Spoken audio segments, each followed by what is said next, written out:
Who'll know what an SM58 is? Julie's husband, SM58 microphone. It's an industry standard microphone. Of course it is. That's from the old days. Welcome. Right, pre-pod. Chris, have you got anything for us today? Yeah, I know that you guys don't like to know it, but I'm famous now and people are sending me jokes. So I'm famous. So please stop. I had a really good laugh about a joke about quarantine the other day, but I can't share it because it's an inside joke. Oh God. I mean, that was so poor, I didn't even really realise it was a joke. Maybe that's why they're sending me them. I think somebody's setting you up. That was good. Well done, Chris. Keep him coming. Good.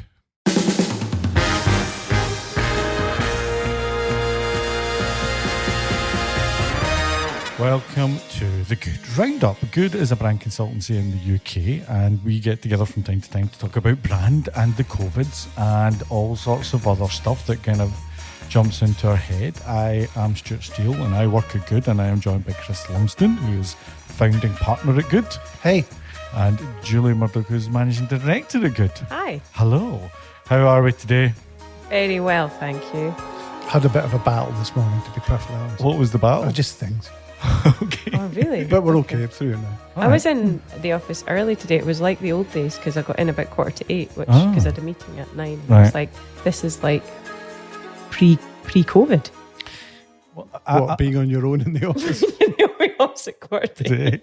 That's happy. Waiting for you two to come in. It was like the good old days. I got up at 8 o'clock and went, how am I going to get up at 5:45 every morning? Again, that's the thing that's killing me, because I'm getting up at 8 and then that's 5:45. So, but these are the questions. And how are you, Stuart? I'm brilliant. Good. Stuart's still not had a haircut or a facial beard trim. No, I'm Michael Sheen off staged. I'm on day 144 of my haircut. Your hair doesn't grow very fast. This is great content for podcasts. But my hair grows much. My hair probably goes twice as fast as yours. Yeah, I think we should test that. I'll put a picture on so people can see it. Rate your hair. Yeah. This is good. This is turning. It's not good. It's taken a turn already, and we're only 2 minutes in. Today, what are we talking about today? We're going to talk today about something that's been battering about our heads. The value of values. The value of values, Chris. Brand values. I think it's basically going to be 40 minutes of Chris ranting. Well, and here we're going to stop. I'm kind of conflicted on it, so no. Well, let's first of all, brand values, the definition of a brand value, it's one of these guiding, that's not good considering this is what we do for a living. So a brand values is, you can have a brand, yes, and then, but what you have are values with that brand that help guide principles within the brand. Yeah. Isn't the theory I've got. It's become a thing, hasn't it? It's become part of the kind of mainstream vernacular around brands, hasn't it? Values. And they're talked about in the same way as we talk about other associated but equally abstract and difficult to grasp and nebulous things like you see, this is why. No, but I think, let's look at our values. So because I think you need examples of that. Well, I'm just thinking of my article on brand onions. It's kind of in that space for me a little bit. And what was your article on brand onions? Just whether it's a chart on a diamond or a pyramid or whatever, most of it is mince. I think values are, I don't agree. I think it's a different thing to that. I think they're not necessarily, brand values aren't necessarily used or put together well, even on occasion. But I think because the whole point about your brand onion article was it not that these things become a box checking, form filling exercise for marketing functions that don't really mean anything to the wider organization and don't benefit customers in any way. And there's just far too much information. Yeah. So I suppose, some of this, I suppose you could apply the same to some brand values not done well, but I don't think. But I'm with you. Done well, they're incredibly powerful. Okay. But most of them are generic piffle. Right. Let's be honest. So let's do examples of this, because we're just talking in the abstract, as you say, Chris. So let's bring it back to some kind of anchor. Baseline. So, baseline. So good. We have brand values. And they're not very good. No, They are good. But there's a reason why he's been reading a book about being provocative on podcasts. No, I haven't. They're okay, but they work because... Can I just tell the people listening what the values are? Right. So the values that we have are simplicity, honesty, and love. And they are our 3 values.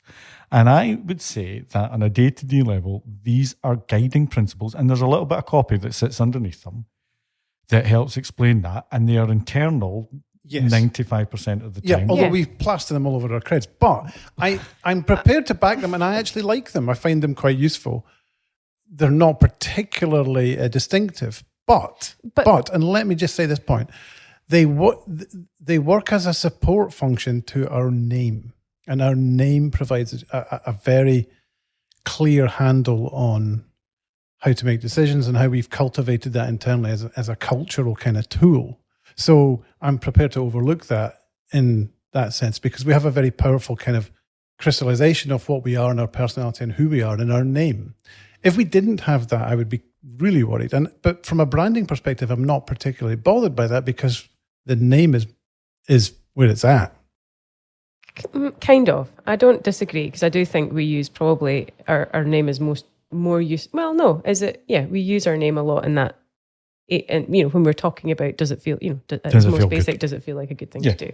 So I agree with that. But I also think when you're talking about values and trying to come up with values for a brand or a business, in 3, whether we generally suggest you should have 3 words in isolation or one. The rule of 3. The rule really of 3. Powerful. Daz likes the rule of 3. It's good. 3 words in isolation. They're never going to be unique and distinctive. It's how I think it is. It's about, for me, it's about the supporting copy that the word simplicity doesn't necessarily make us unique in terms of our proposition as an agency, but in terms of how we approach a client's task or challenge or brief, how we deal.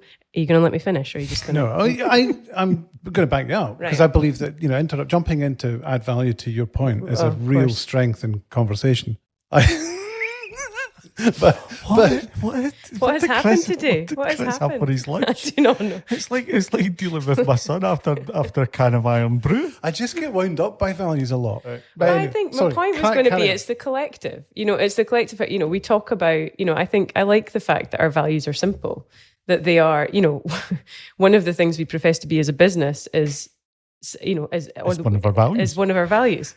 So I think we talk about honesty because it's about what clients can expect of us and what we would expect from the team and none of the agency bullshit. Yeah, and I think that we're willing to challenge and have open, honest, frank, difficult conversations. And I think the love thing again, it's a bit generic, particularly in this space. We work in the creative business. If it's not enjoyable, then you're probably doing something wrong most of the time. But I think again, when we talk about the team and think about individuals within the team, it's about those people having a passion, not just for creative, but for our clients' business and their brand and as well as ours. And I think how you bring all that together is when it becomes a distinctive thing. So let me bring up a situation of bad values because that's as useful as it are. So we were doing some digging for a client and we were doing a bit of competitive analysis, and it's interesting to kind of try and find competitor values. And we went on a website, and one of the values that they had, there was a list of 8 of them, which first of all, you're kind of going, okay, 8 values to there. And one of the, yes, Chris, you were going to? 8 values. And one of those values was you. Who, me? No, that's the problem.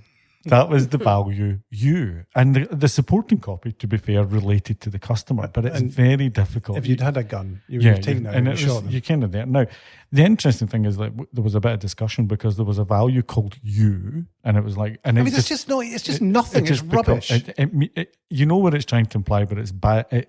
To impart that to your team and to your customers, it's very difficult. Utter nonsense. So we had a look at other people, and then Virgin, for example, one of their values is wow. And the question was kind of going, well, how can you have you and not wow? But the good thing about wow is a shortcut to an emotion. Whereas as you say, is that you, or is it when you're starting to talk, it just gets confusing. So that to me were values. That's the 2 sides of values. Something that wow, and you can easily grab and go, right, every moment should be a bit of wow for the customer or for me or for internally. You just becomes very confusing, and where does it go? And I think that, because that was one of the kind of notes that I'd scribbled down. Are your values, or is there something that lives in your values that's going to be of benefit to your customer ultimately? Or is it just a way of describing what you are as a business, and it's more kind of inward looking rather than thinking about, like that example of, wow, that's about the experience that Virgin deliver for their customers. And there's value in that because it gives you a bit of a guiding principle for what those little magic moments that they want to create along the way. I just don't think they're the be all and end all. Customer centric or whatever generic term. Yeah. But and if you can leverage them into the brand comms and it really helps create a distinctive expression, then I'm all for them. If they're strong and distinctive and resonate some sort of emotional response rather than just a string of banal adjectives from integrity to customer focused. Oh, I mean, just that's, So, I mean, it's just and the reality is, as customers and consumers, it's wallpaper, that stuff. So, but I'm reading a book, or I've read a book, a chap called Richard Shott, and I really like his stuff. He's written a book called The Choice Factory, and it's all about biases. But I think he's an ex-media planner. He's an agency guy, and he talks about behavioural biases, and he talks about the concept of wishful seeing, in which he pulls apart, or people that he quotes pulls apart the marketing industry's kind of infatuation with things like this, ideals and to a greater extent actually purpose. And I think the same is true of, it can be said of values, that,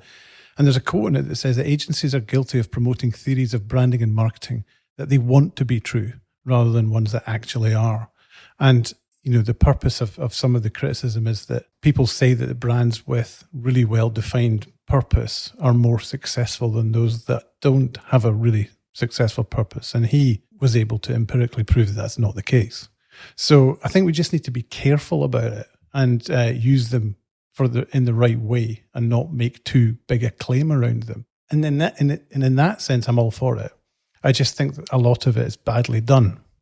I think one of the, and I suppose same kind of point really, but I think when you talk about, and we touched on it the other day in the last podcast, but about kind of, are they just words on a page, or are they things that are going to inform and help guide some of your brand behaviors? And Stuart, I remember you talked about this years ago when it was for everything from an error message that appears on a website right through to the kind of headline, big brand kind of customer comm stuff. And I think that's where, if you've got a tight set of values that help guide decisions on some really small things, not just fundamentally what you do and don't do as a business, I think that's where they become useful. 100%. And less marketing wank and more and values that drive the business. And they're guardrails. And I think I'm working on a project just now that is kind of, because there's a lot of stakeholders, has kind of lost its way.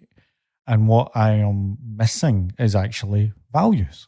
Because this company doesn't have a clearly defined set of values. So I don't have anything that I can pull off the shelf and go, look, guys, can we just gather around what this business is trying to do and what we believe in and how we approach these things? And because there's nothing, you can just see it all running around like a mad person shit. That's not a phrase, is it? Well, we've got one project live in the books at the moment, and we just had a meeting about it with a large global business that we're doing some work with around brand, and their 4 values are courage, passion, innovation, and integrity. The good thing is you can Google them and you'll still not find them. No. I mean, but so much so that in looking at all of the brand stuff that they've supplied us to look at how we evolve all of this stuff, they weren't even in that list. They didn't even supply them. I found them buried in a website, which is kind of the problem. How do you think businesses get to 4 generic words? Because I think what happens is it's ticking a box, and it does come back to our previous pod about how... Yeah, is it driven by the CEO? Yeah, and we're setting this business up. We're running really quick. Let's just pick a set off the shelf and move on. That makes sense. They look good. They work. Yeah, I mean, let's do that. As if these things are not true of really every business. So I think it just happens. It happens to them, and then they get lost.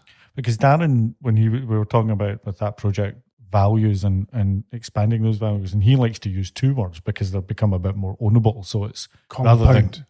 Compound. Thank you. So rather than just saying courageous, you can't it's not feasible to consider that you can put a value into one word, courageous, there's a little bit of agency work in there, isn't it? Overworking, probably.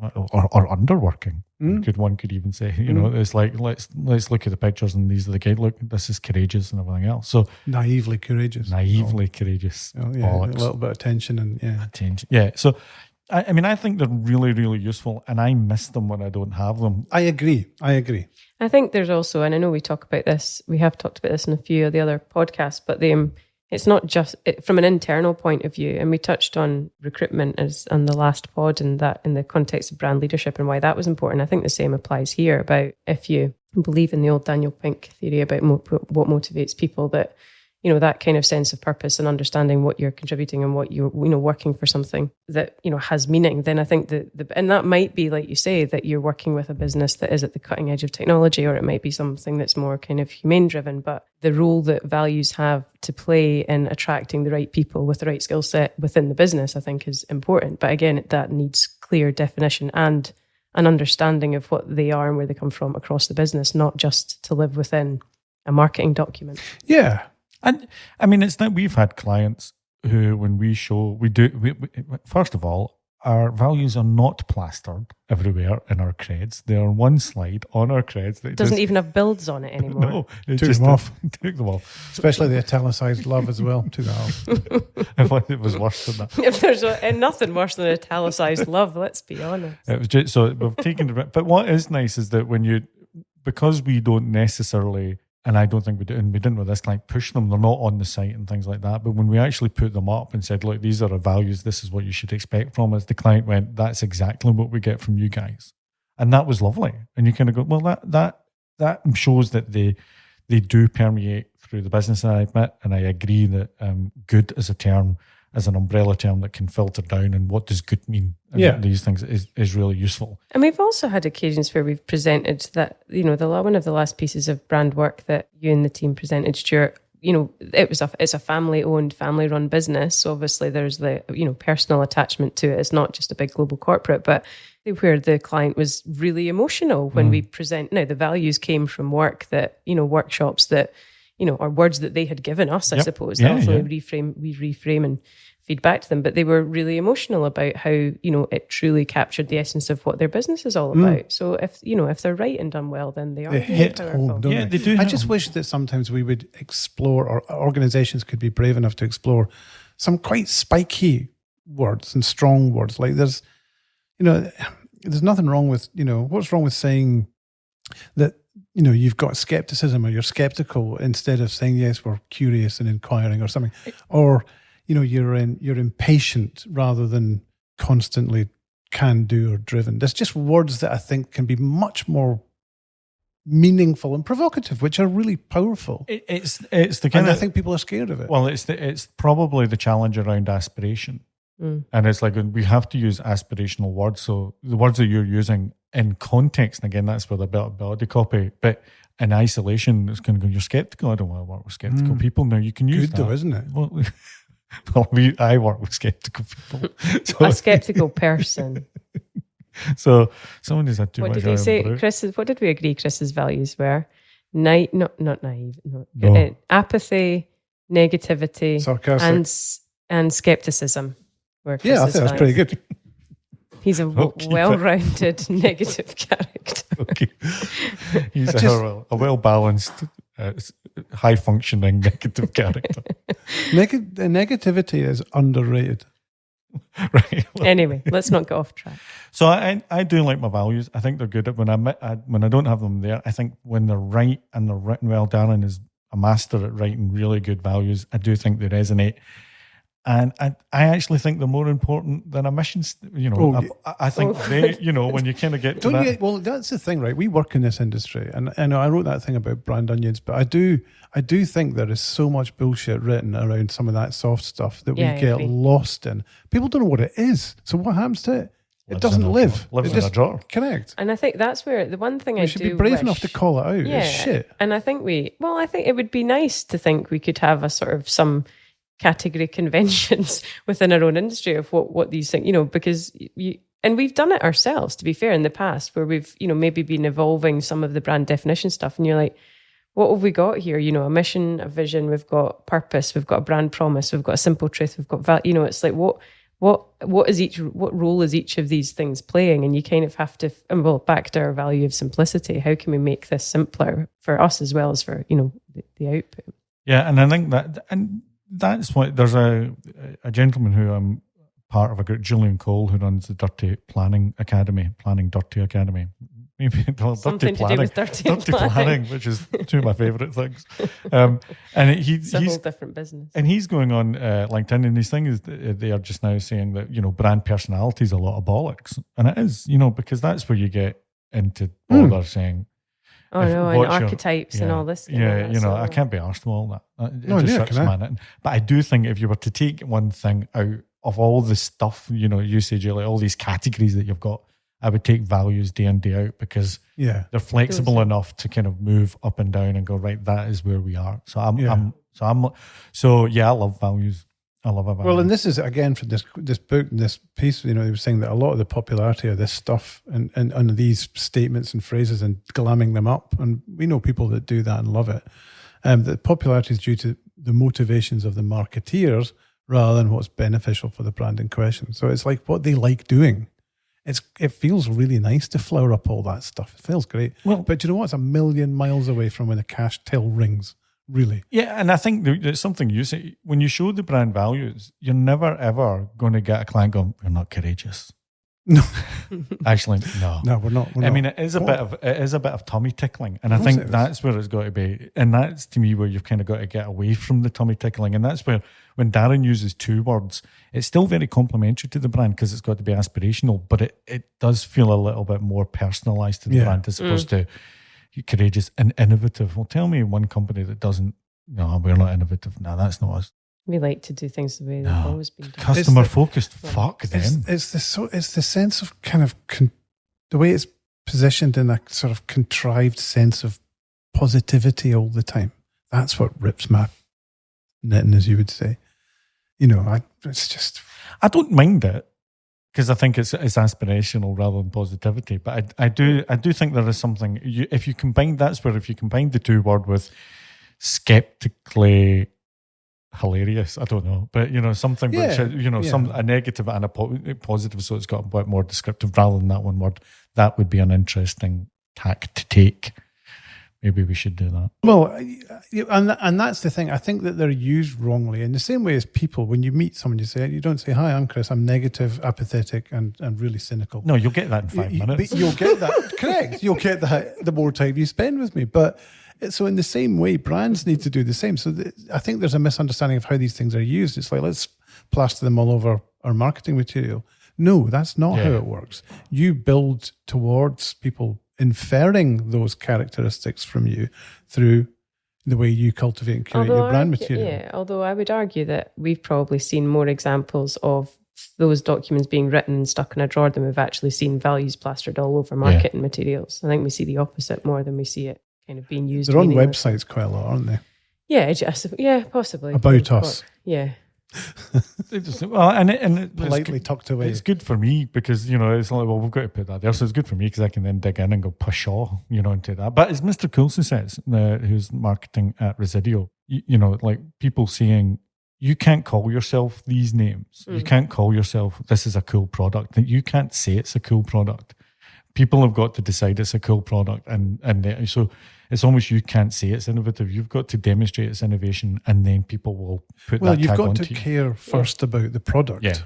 Yeah. All of that other stuff comes and afterwards. That's where I think we touched on it last week, not just to repeat last week's podcast, but the role of track and the role of track and research. And, you know, you might just define a set of values for your brand and your business, but if that doesn't then inform the decisions you make and the behavior and the way that you behave, then when it comes to asking customers what you stand for and how they perceive you as a business, chances are it's not going to be aligned with those values. But so that's, are you going to? Well, no, I was going to wrap it up because I think we're 25 minutes of values. Oh, wow. Have we done 25 minutes of value? Wow. Yeah. It's just because you're in full What value have you had from that? Yeah, I like it. Simplicity, honesty, love, but I was going to... Out of those three, which is the best? Simplicity. Yeah, I agree. It's most useful. It's the most useful. But I think though, at times, honesty is actually a good one as well, because you sit in the room and go, again, I sometimes say, you're but you'll get that from us over time. I can't tell you I'm honest and you believe it. You've got to find that. Yeah, but again, you can see the way that our work is reductive in that simplicity. You can see that. I think I think that is, that's also something that we use internally, in terms of how we deal with conflict, or not that we have it that often, thankfully, but of course we do, because we have it all the time, let's be honest. Conflict within the team or on projects or whatever, it's what's the right way to handle that conversation, and it's not a behind the scenes email to somebody else in the team, and I think the guys are all very much, on board with that, on it. Living the values, living the dream. I think so. I just wanted, we've got 4 minutes, Julie. I just wanted to, because people do ask actually. They ask, how are we doing with the COVIDs we're in? We're just heard that Scotland's about to enter in the next phase, but business-wise, because we talked a lot about it when it hit, I don't want to go into 10 minutes of it, but how are things? How are things? Okay, I would say. I think it's still tough, undoubtedly, and I think we've got projects that are still on hold, client spends that have definitely dipped massively. But we also are seeing lots of positive signs. We've got new business things in the work that's come out of that's come in that we weren't necessarily expecting. But it's tough. We're still trading it way off what our revenues were 4 months ago. So we've still got people on furlough. Everyone's working from home. I think the team are doing pretty well. There's work going through the studio. It's good. It's stuff that's coming in is good value, interesting pieces of work. We're not scrapping around too much for little bits and pieces. So the positive signs are definitely there, but it's going to be a long haul, I think. It is. I was saying to someone yesterday that I think that it's quite impressive, and we should be really proud of ourselves to be able to. You were working on that project with TalkTalk to pull together what is a big presentation with a big meaty subject that we're thinking about for them in a strategic sense, with 3 or 4 people working remotely, one of them brand new to the organisation, and still pull it together in a way, and it's really keen and really a good bit of work. That's 4 months ago. We would never have thought we could do that. And that's impressive to the team. You can readjust. There are little bits and friction bits here and there. There always will be, but I think that was great. Really proud of the team and the business to be able to do that. And that's happening with other bits of work as well. It's just the one that I saw. Yeah. I think it's quite positive that we can move it to the end of the podcast rather than at the beginning. I think that's the talking about COVID. I don't like the phrase new normal. There's just the next normal. Yeah. It's just like it's like brand values for me. Yeah, it's like we're now it's the next level of normal, and who knows what. And I think it's not necessarily the new normal. It's the temporary normal until a lot of what's currently normal goes back to what it was before, I still think. Well, that was good. Look forward to next week. Well, let's look forward to this week. What can I shout about next week? Well, I don't know, but whatever you have, do not have any Iron Brew before you, because that was exhausting. Coke Zero when it was sentimental. Right, okay. So thanks, chaps. Thank you all. Cheers.